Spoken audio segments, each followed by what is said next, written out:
अगर सही नियत से अगर हम काम करते हैं तो उसमें सफलता मिलती है। जैसा कि आप देख रहे होंगे कि लगातार हम लोग शिक्षा और स्वास्थ्य के मामले में काफी गंभीर हैं और क्षेत्र की समस्याओं को शासन प्रशासन स्तर तक पहुंचाने का प्रयास कर रहे हैं। इसी सिलसिले में मैंने कई बार विगत 5-6 वर्षों से कई बार मैंने अपने पहाड़ के क्षेत्र की शिक्षा व्यवस्था के बारे में बताया। मैं जिला अधिकारी धीरज गर्ब्याल जी से भी मिला और उनके समक्ष भी मैंने आरटीआई के आंकड़े रखे। तो उसके उपरांत कई सारे प्राथमिक विद्यालयों में, जैसा कि आप जानते होंगे, पहले हमारे कोखलकांडा में मैंने इसका खुलासा किया और आरटीआई के आंकड़ों के आधार पर खुलासा किया। ये नहीं कोई भी बात मैंने अपने मन से या हवा में कुछ भी नहीं कहा। तो 144 प्राथमिक विद्यालयों में 64 विद्यालय एकल शिक्षक के भरोसे चल रहे थे। 5 विद्यालयों में शिक्षकों का अभाव था, जहां शिक्षक विहीन विद्यालय थे जो केवल व्यवस्था में चल रहे थे।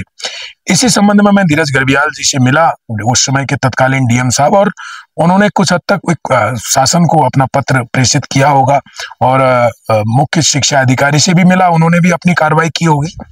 तो आज भी हम देख रहे हैं, जहां भी हम लोग गए आज तक, उखलकांडा ब्लॉक के अंतर्गत लगभग गांव में, प्रत्येक गांव में एक ना एक विद्यालय बंद हो गया है या बंद होने की स्थिति में है।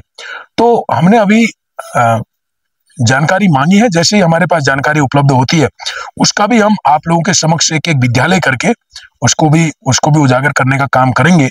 और निश्चित तौर पर जहां तक हम लोग काम कर रहे हैं तो ये हमारा नैतिक कर्तव्य बनता है। और मुझे लगता है कि हम लोगों तक नहीं पहुंच पा रहे। जैसे स्वास्थ्य का मामला है, हाल ही में जब मुझे पता लगा, बिड़ापानी में मैं गया था और मुझे लोगों ने बताया कि 3 नाली से ऊपर जमीन जो है बिड़ापानी में लोगों ने दान की हुई है, आज से 10-15 साल पहले। देखिए लोगों की सोच देखिए आप, हमारे गांव के लोग इतने ईमानदार होते हैं। आज से 10-15 साल पहले उन्होंने 3-4 नाली भूमि जो है दान कर दी, अस्पताल खुलेगा हमारी बिड़ापानी में करके। लेकिन दुर्भाग्यवश हम वहां पर आज तक अस्पताल नहीं खोल पाए। साथियों, पहाड़ की स्थिति काफी दयनीय है और यहाँ के बारे में हमें चिंतन करने की आवश्यकता है और प्रत्येक व्यक्ति की जिम्मेदारी है कि इन अपनी जिम्मेदारियों का निर्वहन वो सही से करे।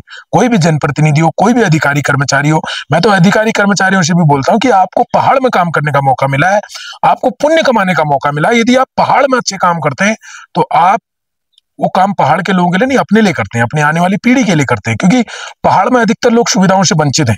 इसी सिलसिले में जब मैं अस्पताल का भी मामला हो या शिक्षा का मामला हो, किसी भी काम को हम गंभीरता से लेते हैं और मैं आरटीआई की मांगी हुई जानकारी के आधार पर जो है बात करता हूं। क्योंकि पिछली बार मैंने जब आरटीआई लगाई तो शिक्षा विभाग का खुलासा किया और इस बार जो मैंने आरटीआई लगा रखी है उसमें मैं तमाम और खुलासे करूंगा। शिक्षा विभाग के कितने विद्यालय उखलकांडा ब्लॉक के अंतर्गत बंद हो चुके हैं, इसके बारे में मैंने जानकारी प्राप्त मांग रखी है और जल्दी ही मुझे वो मिल जाएगी।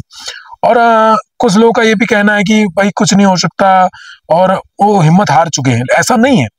जब भी हम प्रयास करते हैं, आपने हमारा प्रयास देखा होगा, सबसे पहले जब मुझे जानकारी प्राप्त हुई कि बिड़ापानी में लोगों ने अपनी भूमि दान कर रखी है अस्पताल के लिए, अस्पताल खोलने के लिए, तो तुरंत मैंने क्या किया, पहले एडीएम साहब से मिला, उनको एक ज्ञापन दिया, एक पत्र दिया कि सर जो है यहाँ पर अस्पताल की सख्त आवश्यकता है और यदि यहाँ अस्पताल खुलता है तो इससे 20 से 25 गांव को लाभ मिलेगा। तो उसके बाद एडीएम साहब का पत्र जैसे ही मुख्य चिकित्सा अधिकारी के पास पहुंचता है तो हमें ये जानकारी प्राप्त होती है, क्योंकि एक प्रतिलिपि हमें भी उसकी आती है। तो हम सीधे मुख्य चिकित्सा अधिकारी महोदय के पास जाते हैं और उसका वीडियो भी हमने आप लोगों को भेजा है। और मुख्य चिकित्सा अधिकारी महोदय से मिलने के बाद जब मैं परसों 29/4/2025 को फिर से जब मैं नैनीताल किसी काम से गया था तो मैं जिला अधिकारी महोदय से भी मिला। बारे में मैंने अभी आपको नहीं बताया, क्योंकि उसी दिन सेम डे मैं जो है हल्द्वानी में माननीय धन सिंह रावत जी जो शिक्षा और स्वास्थ्य मंत्री हैं उनसे मिला। क्योंकि स्टेप बाय स्टेप जब हम चलते हैं, जब हमें अगर सही नियत से अगर हम काम करते हैं तो उसमें सफलता मिलती है। हालांकि जल्दी नहीं मिलेगी, थोड़ा टाइम लगेगा। तो माननीय धन सिंह रावत जी से उसी दिन मिले और उनसे मिले और उनसे अपने पहाड़ की शिक्षा के बारे में, स्वास्थ्य के बारे में उनसे विचार विमर्श किया और उन्होंने भी बताया कि हम लोग इस पर कार्य करेंगे। उन्होंने अपने पत्र में ही उन्होंने इसी संबंध में बात की थी कि हमारे जो सरकारी विद्यालय है वो बंद क्यों हो रहे हैं, या सरकारी विद्यालय में बच्चे छात्र जो है एडमिशन क्यों नहीं ले रहे, प्रवेश क्यों नहीं ले रहे, इसका क्या कारण है। हल्द्वानी में भी इस बार बड़ी दयनीय स्थिति है, सारे बच्चे अपने निजी विद्यालयों में पढ़ रहे हैं, तो क्या कारण है इसकी। उन्होंने एक समीक्षा बैठक की थी।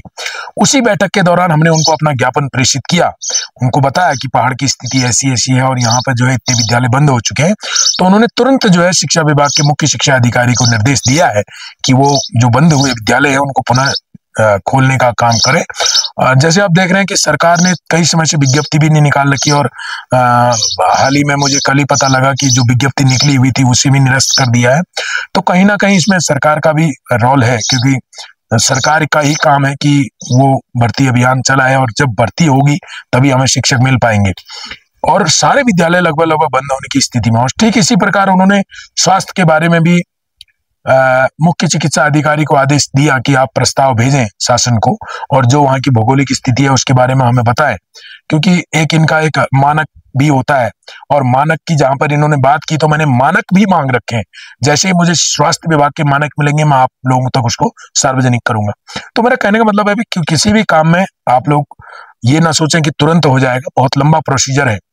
और वीडियो बनाने का उद्देश्य भी केवल इतना है कि मैं आप लोगों को ये बता दूं कि कोई भी काम इतनी जल्दी नहीं होता, उसके लिए एक प्रोसीजर है, और इस प्रोसीजर से हमें गुजरना पड़ेगा और हमें शुरुआत करनी पड़ेगी।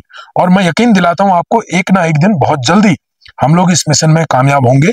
हम बेड़ापानी अस्पताल खोलने में कामयाब रहेंगे, और हम इन जो बंद हो रहे जो विद्यालय हैं, जो बंद होने की कगार पर है, हम कोशिश करेंगे कि जल्दी ही यहाँ पर शिक्षकों की व्यवस्था हो।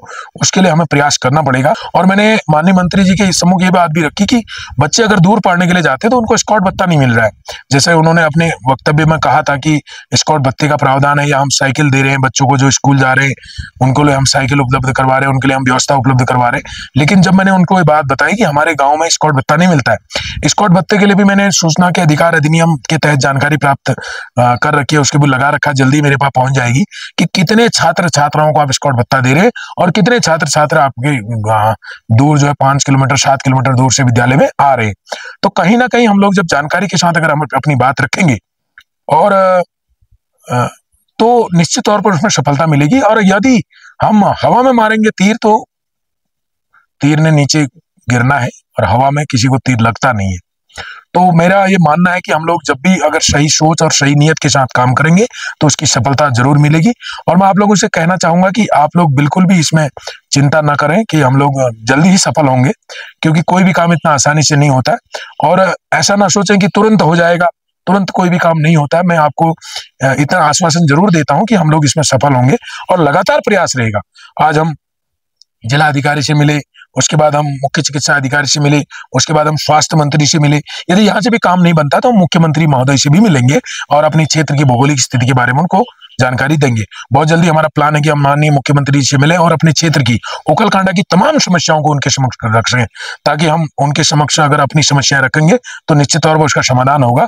और जब कहते हैं ना, जब तक रोए ना बच्चा तो माँ भी उसको दूध नहीं पिलाती, तो ठीक उसी प्रकार हमें अपने पहाड़ के लिए, अपने क्षेत्र के लिए इस तरह से समय समय पर जो है अधिकारी, कर्मचारी और प्रदेश के मुखिया, प्रदेश के जो जिम्मेदार लोग हैं, जिस सरकार को लोगों ने चुना है, क्योंकि लोकतंत्र में जनता मालिक होती है, वहां तक अपनी बात को पहुंचाना चाहिए, और तभी जाकर के हमें उसकी सफलता प्राप्त होगी। धन्यवाद।